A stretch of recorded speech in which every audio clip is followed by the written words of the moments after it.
Several weeks ago, we came up with a property crime plan for Albuquerque to make Albuquerque a bad place to be a criminal. There's a number of elements to this plan, and today we're talking about one of those key elements. Today, members of the Construction Industry Crime Alliance, also known as CICA, will be provided decals with unique identification numbers on each decal. These decals can be placed on tools and construction equipment. The numbers will also be provided to local area pawn shops so that if someone's trying to sell stolen property, the pawn shops can help us track that.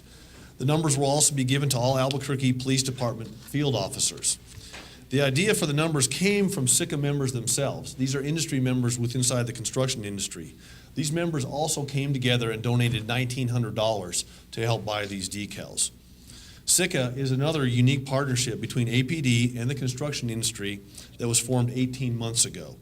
Its members meet monthly to discuss how the police department and the industry can work together to prevent crimes in Albuquerque.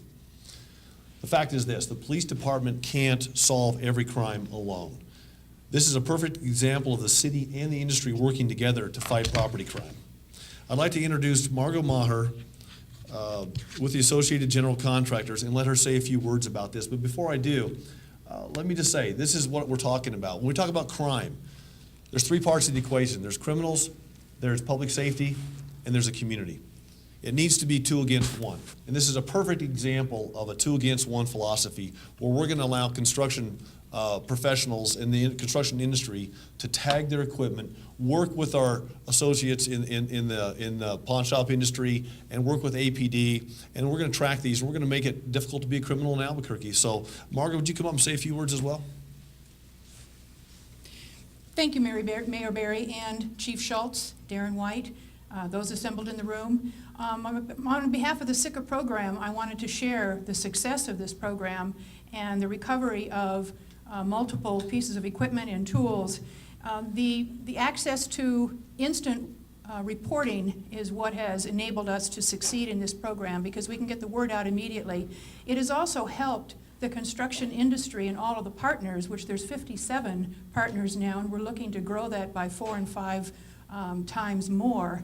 It's enabled us to be proactive in our approach to safeguarding our equipment and tools on the job site by numbering them, by keeping accurate records of all the serial numbers and registration numbers so that we can provide the tools to the detectives and law enforcement personnel quickly and effectively and efficiently.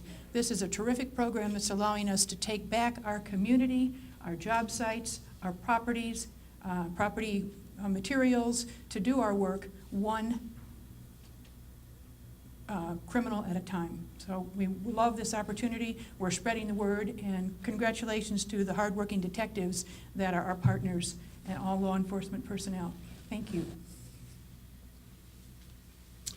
I'd also like to invite Chief Ray Schultz up and let him say a few words about this program. Thank you, Mayor. The Albuquerque Police Department is very blessed to have a community that wants to get involved in helping fight crime. And CICA has been one of those groups that's been a very strong partner with the Albuquerque Police Department. I know the detectives in the department have been working very close. And this initiative is just another way for us to work in concert with the folks who unfortunately very often have been the victims, and that's the construction industry here in the Albuquerque metropolitan area. What's unique about using this owner-applied number system is this is something we did many, many years ago. I think many of us grew up remembering that the department used to give out engravers, and you would engrave your Social Security number on very valuable property. Well, we got away from that because we didn't want to, of course, have Social Security numbers out. So what this is going to do now is we're going to have very unique numbers that will be assigned to each one of the construction partners in the Albuquerque metro area. And we've designed this numbering system using the number that we use as a county code. So our goal is to take this system, this numbering system, and have it go statewide. And property that is used in construction sites or by contractors would have their own numbers applied. And should it be stolen, it would be easier for us to recover it. And we could recover this property at pawn shops, at flea markets, or even garage sales. And by having this very unique number, when officers or detectives come across the property, they will be able to contract or contact the contractor and get that property back to them. So we're very excited about this initiative. And this is just one of many additional things that we'll be rolling out, working with CICA to protect the property, not only those small pieces of hand tools, but also bigger pieces of equipment. We've also been very fortunate to work with CICA, and they are in the process of creating larger stickers which will go on those big pieces of construction equipment. We continue to work with the construction industry to educate them, and more importantly, they educate us about the needs that they have. And this is, again, a perfect example of partnership. Mayor? Well, once again,